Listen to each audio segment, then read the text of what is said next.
Há muitas pessoas procurando o caminho de salvação. Não conseguem encontrar. Será que estão procurando de uma maneira certa? Jesus disse: conhecereis a verdade e a verdade vos libertará.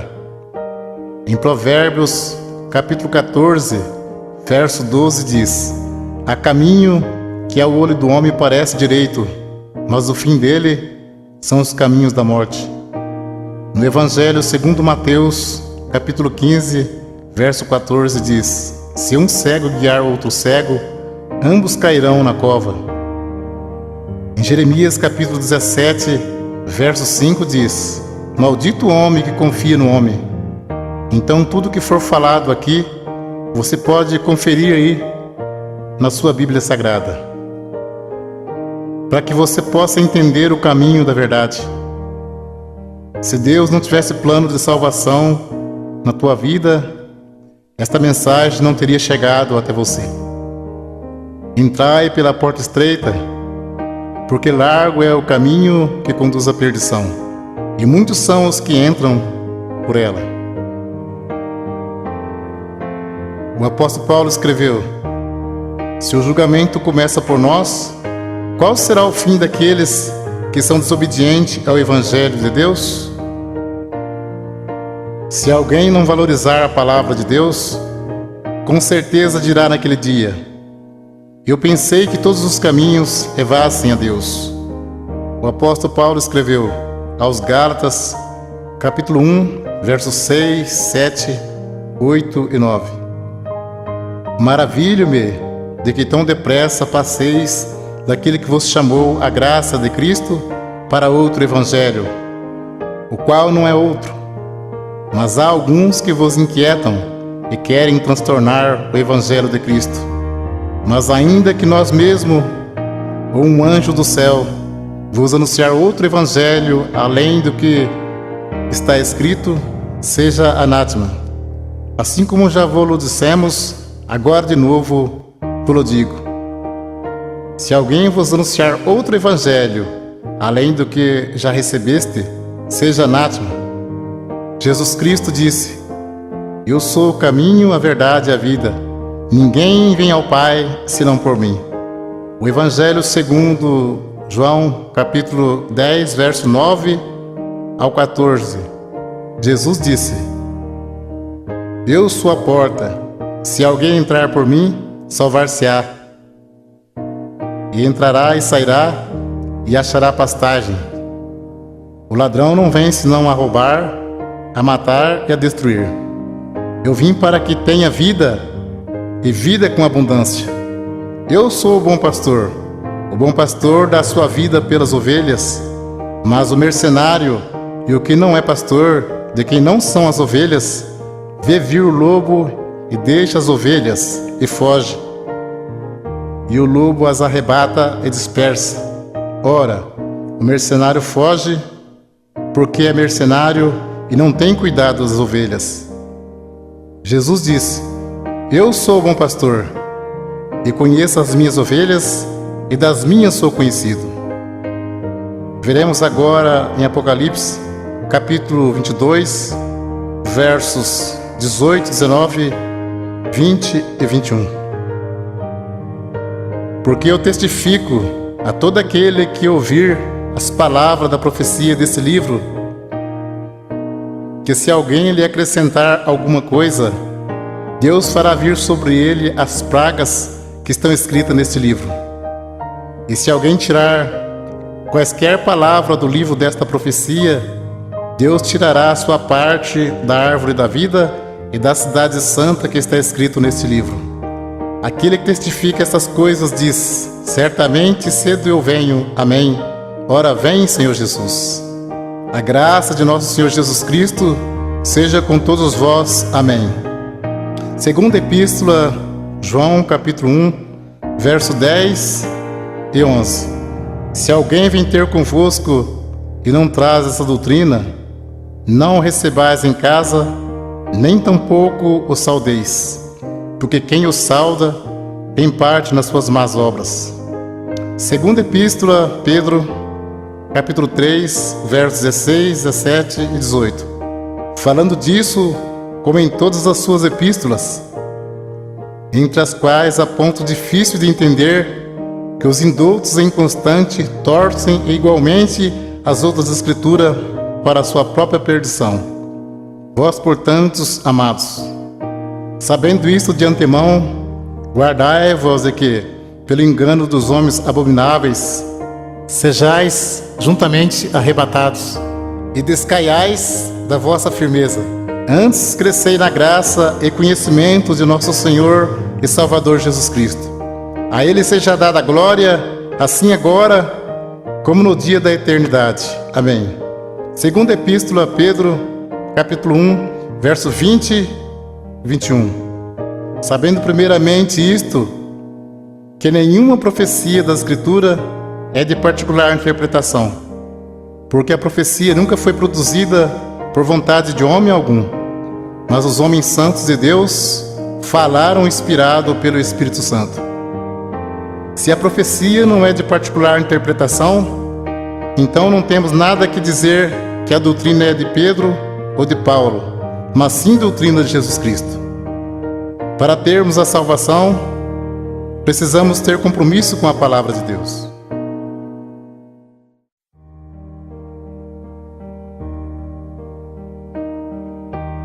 Vamos ver o batismo verdadeiro aos Efésios, capítulo 4, verso 4, 5, 6 e 7. Há um só corpo e um só Espírito, como também foste chamados em uma só esperança da vossa vocação. Um só Senhor, uma só fé, um só batismo, um só Deus e Pai de todos, o qual é sobre todos e para todos e em todos. Mas a graça foi dada a cada um de nós, segundo a medida do dom de Cristo. Batismo tem muitos, mas de acordo com a Bíblia, é só um. Vamos ver qual é o verdadeiro. Segundo Marcos, capítulo 16, verso 15, 16 e 17. Jesus disse: Ide por todo mundo, pregai o evangelho a toda criatura. Quem crer e for batizado será salvo, mas quem não crer será condenado. E estes sinais seguirão aos que crerem em meu nome. Expulsarão os demônios, falarão novas línguas, pegarão nas serpentes, e se beberem alguma coisa mortífera, não lhes fará dano algum. E porão as mãos sobre os enfermos e os curarão. Ora, o Senhor, depois de lhes ter falado, foi recebido no céu e assentou-se à direita de Deus. E eles, tendo partido, pregaram por todas as partes, cooperando com eles o Senhor e confirmando a palavra com sinais que se seguiram. Amém. Evangelho segundo João, capítulo 3, verso 3 ao 7. Jesus respondeu e disse-lhe: na verdade te digo, que aquele que não nascer de novo não pode ver o reino de Deus. Disse-lhe Nicodemos: como pode um homem nascer sendo velho? Porventura pode tornar a entrar no ventre de sua mãe e nascer? Jesus respondeu: na verdade te digo, que aquele que não nascer da água e do Espírito não pode entrar no reino de Deus.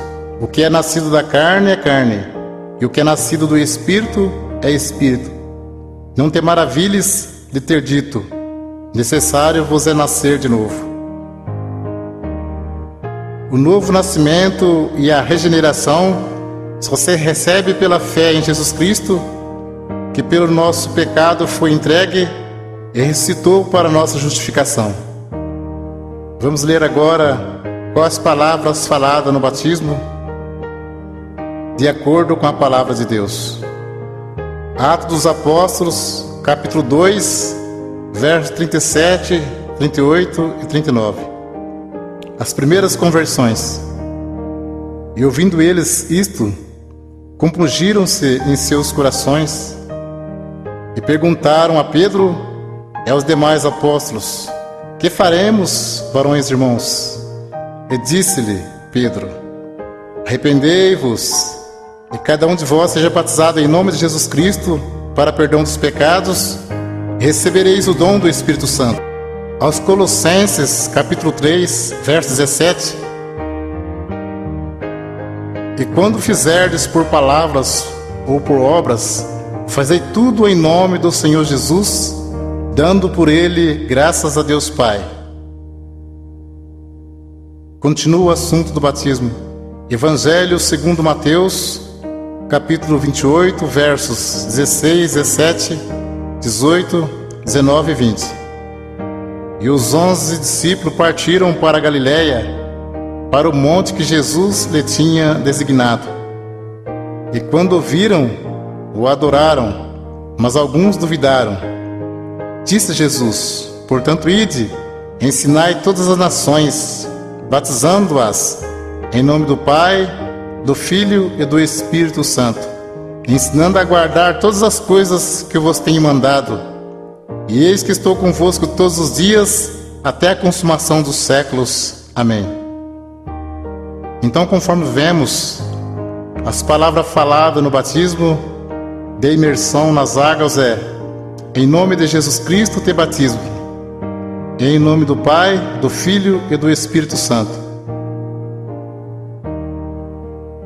Como se sauda o povo de Deus quando se encontra ou se despede? Aos Colossenses, capítulo 3, verso 15: e a paz de Deus, para a qual também foste chamados em um corpo, domine em vossos corações e sede agradecidos.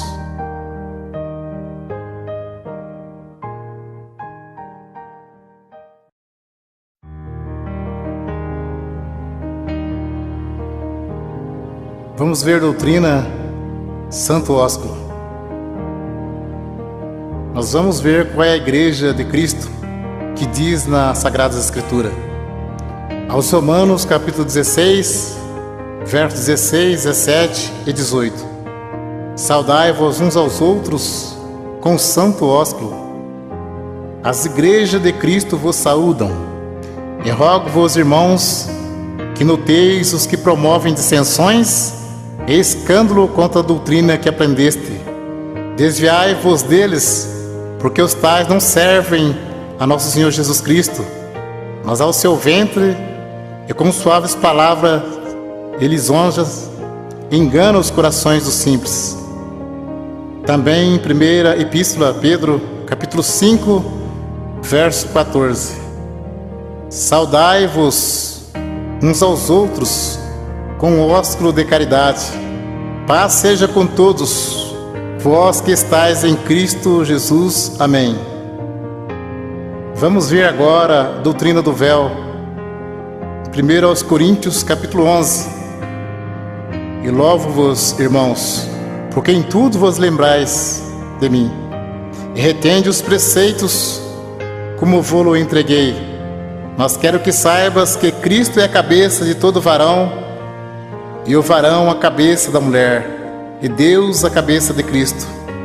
Todo homem que ora ou profetiza, tendo a cabeça coberta, desonra sua própria cabeça, mas toda mulher que ora ou profetiza com a cabeça descoberta, desonra sua própria cabeça, porque é como se estivesse rapada. Portanto, se a mulher não se cobre com o véu, tosquie-se também. Mas se para a mulher é coisa indecente tosquear-se ou rapar-se, que põe o véu. O varão, pois, não deve cobrir a cabeça, porque é a imagem e glória de Deus, mas a mulher é a glória do varão. Porque o varão não provém da mulher, mas a mulher do varão. Porque também o varão não foi criado por causa da mulher, mas a mulher por causa do varão. Portanto, a mulher deve ter sobre a cabeça sinal de poderio por causa dos anjos. Todavia, nem o varão é sem a mulher, nem a mulher sem o varão no Senhor. Porque como a mulher provém do varão, assim também o varão provém da mulher. Mas tudo vem de Deus. Julgai entre vós mesmo. É decente que a mulher ore a Deus descoberta? Ou não vos ensina mesmo a natureza que é desonra para o varão ter cabelos crescidos? Mas ter a mulher cabelos crescidos lhe é honroso, porque o cabelo lhe foi dado em lugar de véu. Mas se alguém quiser ser contencioso, nós não temos tal costume, nem as igrejas de Deus. Até o texto diz como as mulheres devem se apresentar-se na igreja. Então é bem claro, ter a mulher cabelos crescidos lhe é honroso, porque o cabelo foi dado em lugar de véu. Então, se o cabelo é dado em lugar de véu, não pode cortar nem tosquear. Mas se para a mulher é coisa indecente tosquear-se ou rapar, que põe o véu.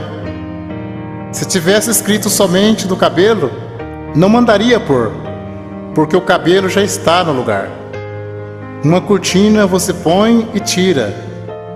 O véu a mulher põe e tira. Uma pergunta: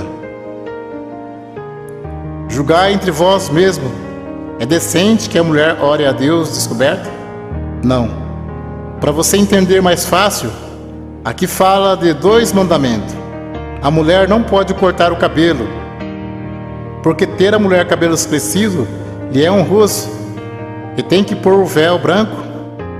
Portanto, a mulher deve ter sobre a cabeça sinal de poderio por causa dos anjos. Tem que se cobrir com o véu quando for orar e profetizar. Vamos ler 1 aos Coríntios capítulo 14, verso 32 ao 37. Fala sobre a necessidade de ordem no culto, porque os espíritos dos profetas estão sujeitos aos profetas, porque Deus não é Deus de confusão, senão de paz. Como em todas as igrejas dos santos, as mulheres estejam caladas nas igrejas, porque lhes não é permitido falar, mas estejam sujeitas como ordena a lei.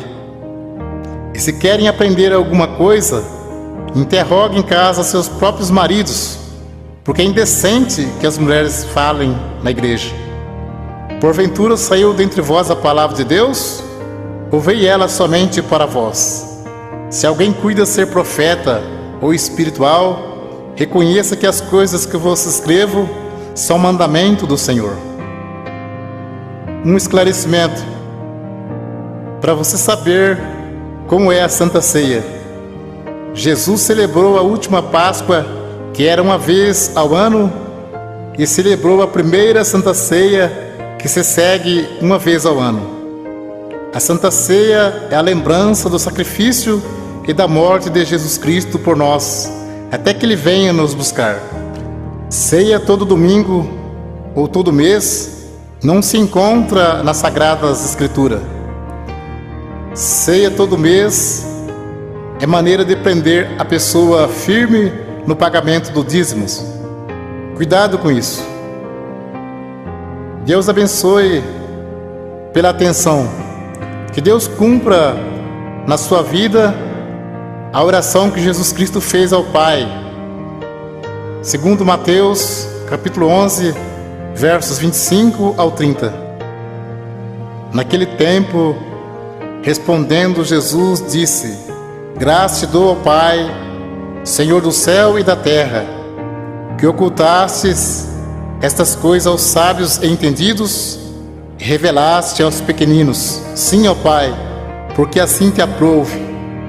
Todas as coisas me foram entregues por meu Pai, e ninguém conhece o Filho senão o Pai, e ninguém conhece o Pai senão o Filho, e aquele a quem o Filho quiser revelar. Vinde a mim, todos que estáis cansados e oprimidos, eu vos aliviarei. Tomai sobre vós o meu jugo e aprendei de mim, que sou manso e humilde de coração, e encontrarei descanso para as vossas almas, porque o meu jugo é suave e o meu fardo é leve.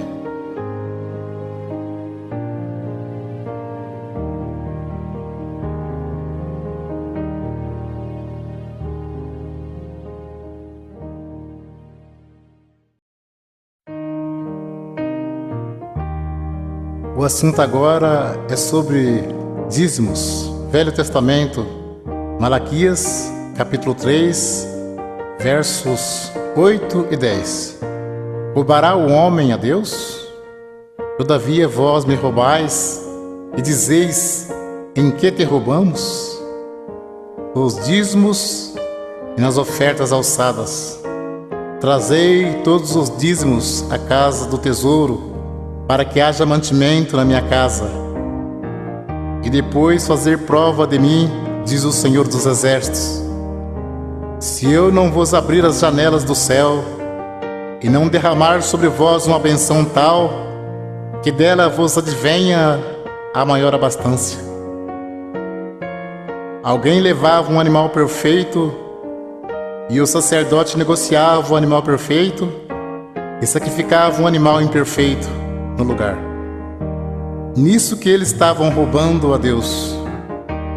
Digo sempre, Deus não usa dinheiro. Coleta é para o próprio bem do povo de Deus. Se Deus não abrisse as janelas do céu e não mandasse chuva, a terra não produzia alimento. As tribos de Israel receberam herança, menos a tribo sacerdotal, que era a tribo dos levitas. Eles não receberam herança. Então eles recebiam parte do dízimos para se manter. Por isso que dizia, trazer os dízimos para que haja mantimento na casa do tesouro. Não se tratava de dinheiro, mas de mantimento. Não há mais casa do tesouro. Jesus disse, minha casa é chamada por todas as nações casa de oração. Evangelho segundo Mateus, capítulo 10, versos 5 ao 10. Jesus enviou esses 12, ele ordenou dizendo, não ireis pelo caminho das gentes, nem entreis em cidade de samaritanos, mas ide diante as ovelhas perdidas da casa de Israel. E indo pregai, dizendo, é chegado o reino dos céus. Curai os enfermos, limpai os leprosos, ressuscitai os mortos, expulsai os demônios. De graça recebestes, de graça dai. Não possuai ouro, nem prata, nem cobre em vossos cintos, porque digno é o operário do seu salário. Nem alforje para o caminho, nem duas túnicas, nem alparcas, nem bordão, porque digno é o operário do seu alimento. Podemos cumprir com alegria a missão de anunciar o Evangelho da graça. Jesus já pagou a nossa salvação com o precioso sangue que ele derramou no duro madeiro da cruz. E enviando o apóstolo disse, de graça recebeste, de graça dai. Não precisa explorar ninguém. A parte material, Deus tudo provê na nossa vida. Jesus Cristo, sendo Filho de Deus, não poderia vir desfazendo a lei de Deus. Tanto é que ele foi circuncidado ao 8º dia, segundo o uso da lei. Foi levado ao templo para ser consagrado, segundo o uso da lei.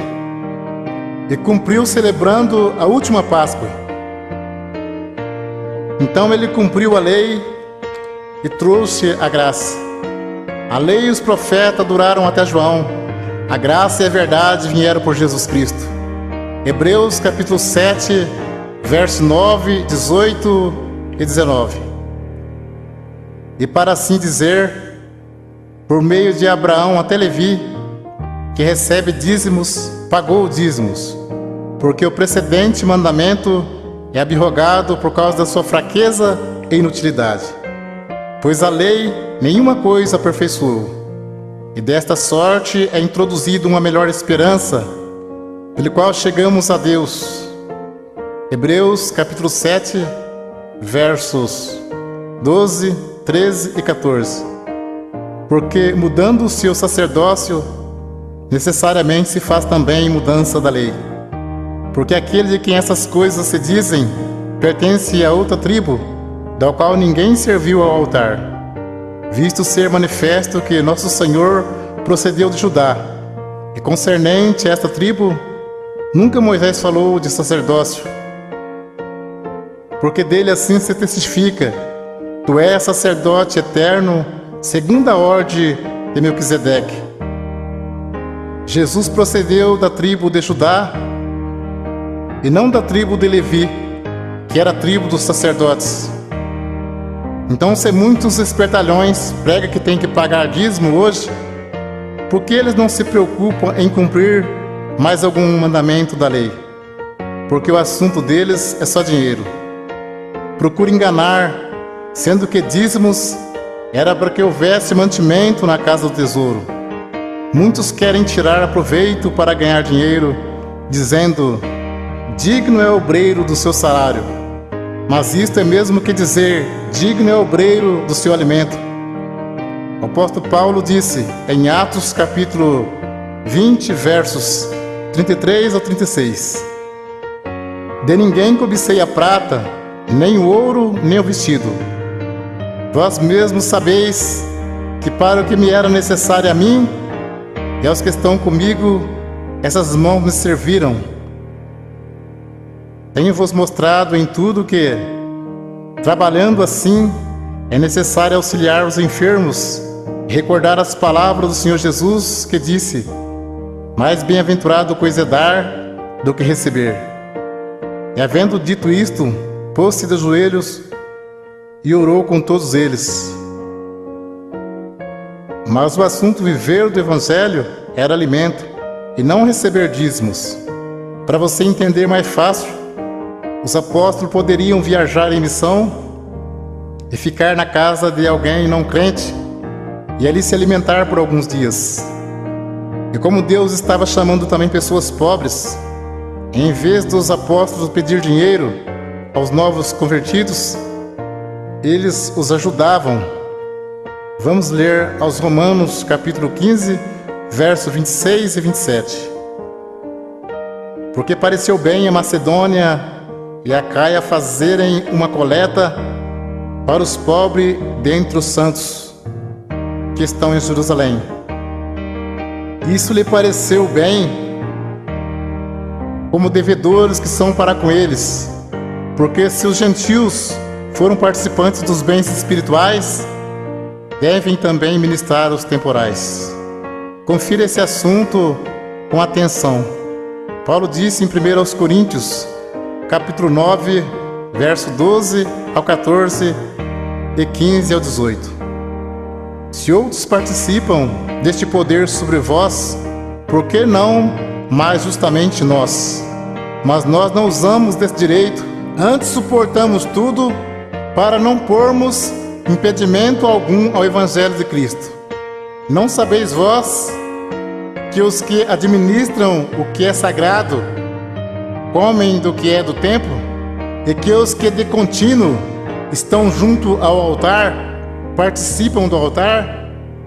Assim ordenou também o Senhor aos que anunciam o Evangelho que vivam do Evangelho. Mas eu de nenhuma destas coisas usei, e não escrevi isso para que assim se faça comigo, porque melhor me fora morrer do que alguém fazer vã esta minha glória. Porque se anuncio o Evangelho, não tenho do que me gloriar, pois me é imposta esta obrigação. E ai de mim se não anunciar o Evangelho. E por isso, se eu faço de boa mente, terei prêmio. Mas se de má vontade, apenas uma dispensação me é confiada. Logo, que prêmio tenho que, evangelizando, proponha de graça o Evangelho de Jesus Cristo, para não abusar do meu poder no Evangelho. E Paulo disse: outras igrejas despojei, deixando de receber salário, para vos anunciar de graça o Evangelho de Jesus Cristo.